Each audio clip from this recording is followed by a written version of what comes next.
It's all about the bumps in your heart.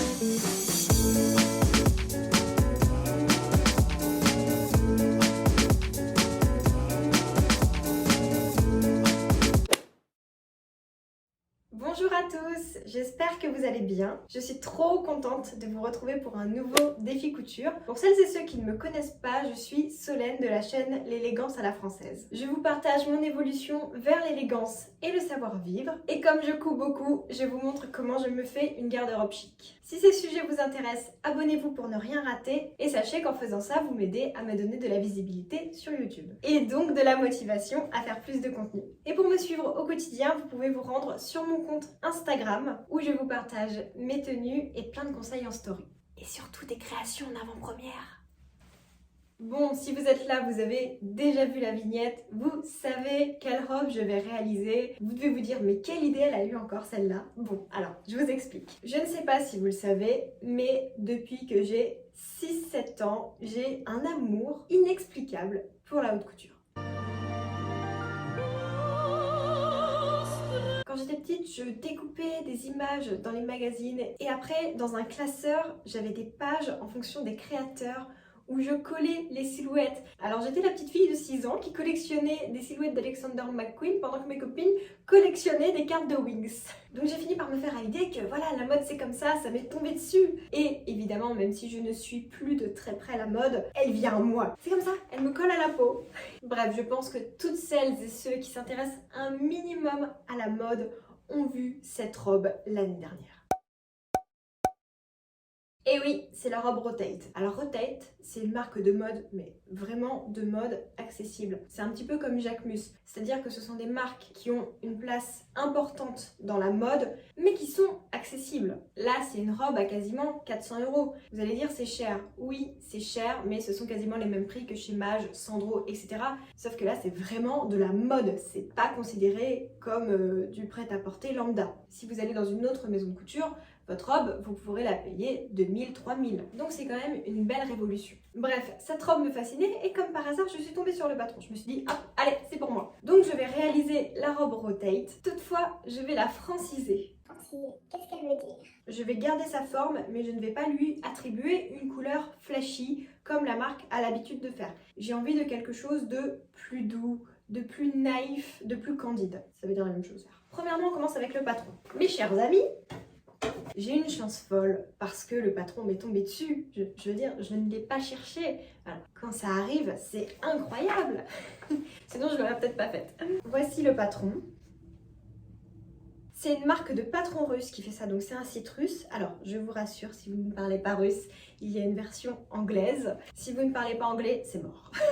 Le patron, je l'ai payé pour la modique somme de 5 €. Enfin, je veux dire, quand on a un patron aussi travaillé, c'est dingue. Alors si vous voulez le réaliser, au niveau des tailles, regardez bien le guide des tailles, d'accord? Parce que j'allais prendre un 36, mais il s'avère que je fais finalement un 42 en Russie. Donc ne vous faites pas avoir si vous n'avez pas envie de porter une taille enfant. Voilà! Et enfin le tissu. Si vous avez suivi mes vlogs sur 30 jours, vous avez vu que j'ai acheté ce tissu au marché Saint-Pierre. Il est magnifique, donc là on le voit de loin avec les reflets satinés, magnifique. Et de près, ça donne ça. Pour réaliser cette robe, il faut un tissu épais, type jacquard, brocart, etc. Donc vous voyez, quand je vous parlais de franciser la robe, très Frenchy. J'ai acheté le tissu chez Les Couplons Saint-Pierre, et si mes souvenirs sont bons, les 3 mètres étaient à 20 €.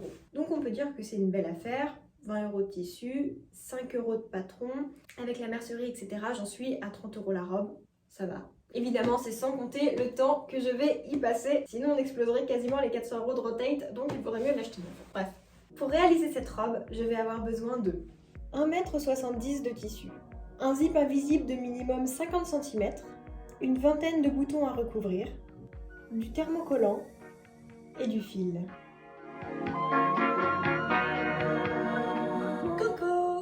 Ensuite ici je vais venir assembler mes feuilles du PDF. Ce patron a une spécificité qu'on ne retrouve pas chez tous les patrons, c'est qu'il est imprimé en une seule taille. Donc c'est cool parce qu'on ne va pas avoir à décalquer, ça va faire gagner beaucoup de temps.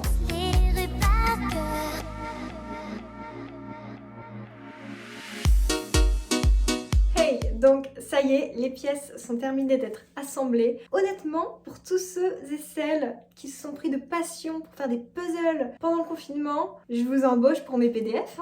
Bon, maintenant ce que je vais faire, c'est vérifier les mensurations sur le patron par rapport aux miennes pour pas que ce soit trop serré ou trop grand. Hop là, je les reprends vite fait parce que on sait jamais si j'ai grossi. 60. Alors, je suis à 70 de large alors que ma taille fait 60. Les ans c'est 10 cm, c'est un peu trop. Je vérifie que j'ai pas fait d'erreur. Non, bah écoutez, après je me dis c'est vrai, oh là là la position. Oh, j'ai honte de vous parler comme ça. Bon, alors, je disais. Hop, bon alors je... Oh, salut!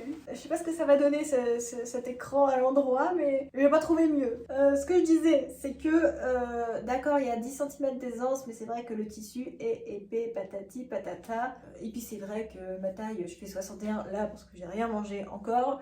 Mais après un bon resto, je peux monter à 64, 65. Donc ma foi, 70, c'est pas impressionnant. C'est pas totalement déconnant. Voilà, donc écoutez, on va couper. Et puis au pire, je ferai les ajustements sur moi. Allez, hop. T'es loin, t'es tellement loin de moi. Que la dégaine, j'avance pas.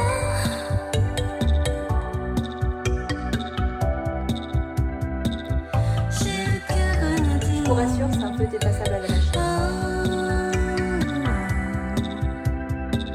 J'ai le cœur grenadine. Pas de soleil sur ma peau. J'en passe, des nuits à caresser du papier. Des lettres de toi. Je viens de faire une bourde. Je me suis rendu compte que mes marquages, je les ai fait sur l'endroit et non sur l'envers. En soi, c'est pas très grave parce que ça part au lavage, ça se verra pas. Le seul truc, c'est que c'est sur l'endroit, je le vois pas trop sur l'envers. Regardez, là c'est sur l'endroit, sur l'envers, ça se voit à peine. Oh non, faut que je recommence. Bon voilà, j'ai découpé toutes mes pièces, c'est top. Il me reste un petit peu de tissu, donc je pense qu'avec je me ferai une jupe pour l'été. Je vais faire une petite pause et on se retrouve plus tard pour la couture.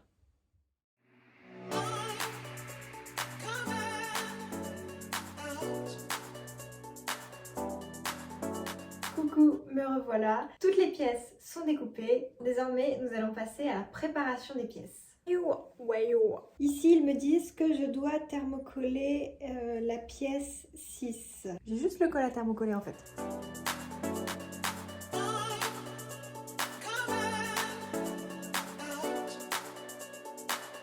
Toutes mes pièces sont prêtes à être cousues, donc on peut y aller. Premièrement, je m'attaque aux pinces.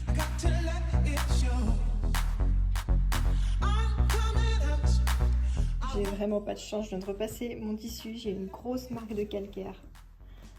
Ah non, c'est dégueu. Oh. C'est pas grave, ça part à la machine.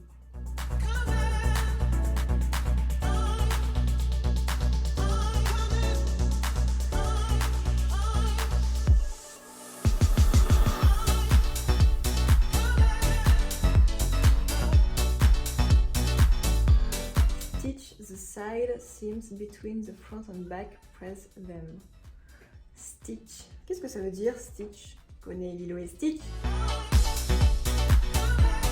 Ah, ou stitch, c'est peut-être surjeter. Je pense que c'est surjeter le devant et le dos, et après press them, c'est aplatir les coutures. Perhaps. Lingui, my friend. Stitch, ça veut dire coudre. Moi, je connaissais tout sew, je connaissais pas tout stitch. Voilà. I learned a new word. Wow!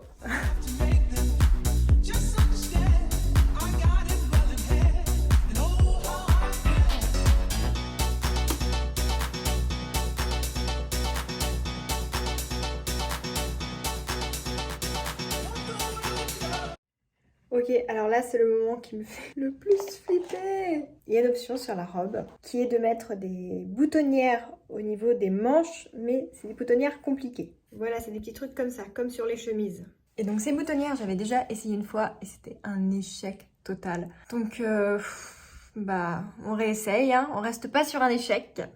J'ai peur, j'ai très peur, je pense que je vais passer 2 heures à faire ça. Bon, j'ai ça, mais j'en fais quoi moi de ça? Comment ça marche? Je regarde des tutos, il y a rien avec des pièces de cette forme-là. Ok, je viens de regarder un tuto, j'ai à peu près compris. En fait, j'ai un énorme défaut qui peut être une qualité. De toute façon, dans toutes les qualités, il y a un défaut et dans tous les défauts, il y a des qualités. Je suis incapable de dire non, ça je peux pas le faire. Ça veut dire que quand j'ai envie de faire un truc, je vais le faire, même si je ne sais pas faire du tout, même si c'est beaucoup trop dur et c'est assez pénible parce que là je vais le faire. Et si je rate, ma robe est fichue. Si j'étais un peu maligne, je ferais un test. Ça va me prendre 20 minutes. Bon allez, c'est pas grave. Je fais un test, je peux pas me permettre de rater cette robe.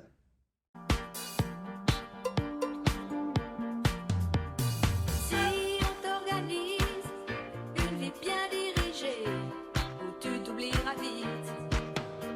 Si on te fait danser sur une musique sans art. Oh là là, j'ai compris. Bon, alors ça, c'est parce que j'ai eu un petit problème, c'est normal, j'aurais pas à le refaire. Et ça, c'est juste parce que je n'ai pas coupé les marges de couture. Mais sinon, j'ai compris le principe, je suis trop contente. Donc heureusement que j'ai fait un projet test, parce que sinon j'aurais complètement foiré, quoi. Mais ça y est, j'ai réussi, donc je peux le faire sur la vraie. Vous connaissez ce moment où vous êtes fiers de vous, parce que vous avez persévéré?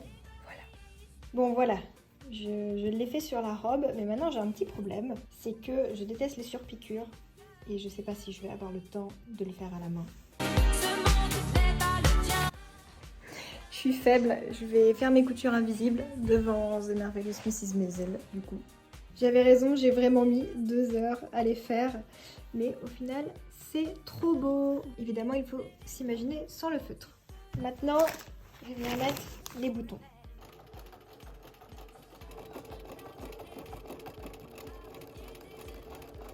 Oh là là, j'ai fini, regardez comme elles sont belles. Bon, bah j'ai vraiment passé 2 heures pour faire ça. Mais bon, au moins j'ai appris comment faire. Et c'est nickel. Résiste, prouve que tu existes. Cherche ton bonheur partout. Va, refuse ce monde égoïste. Résiste, suis ton cœur qui insiste. Ce monde n'est pas le tien. Viens, bats-toi et persiste. Résiste, résiste.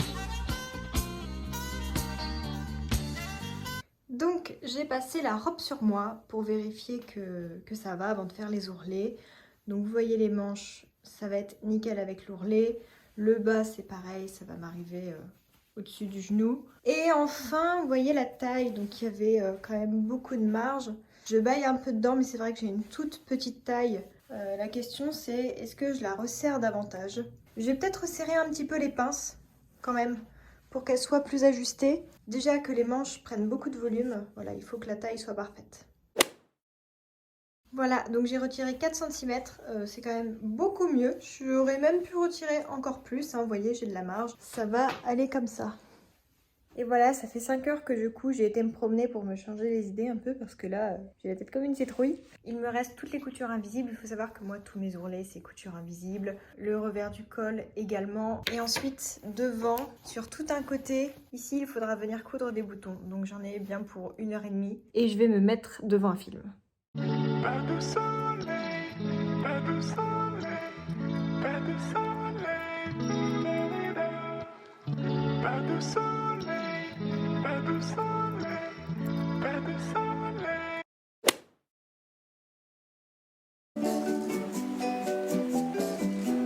Sur la plage abandonnée.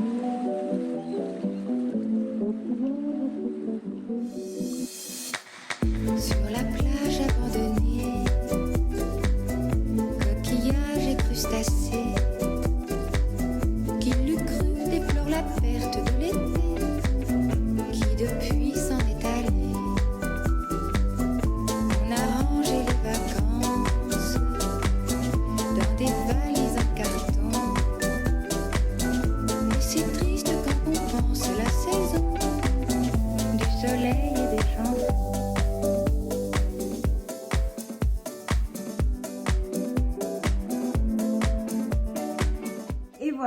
la robe est terminée. J'espère que d'avoir suivi le processus, ça vous a plu. Je vous parle un petit peu à la fin pour vous faire un retour de mon expérience couture.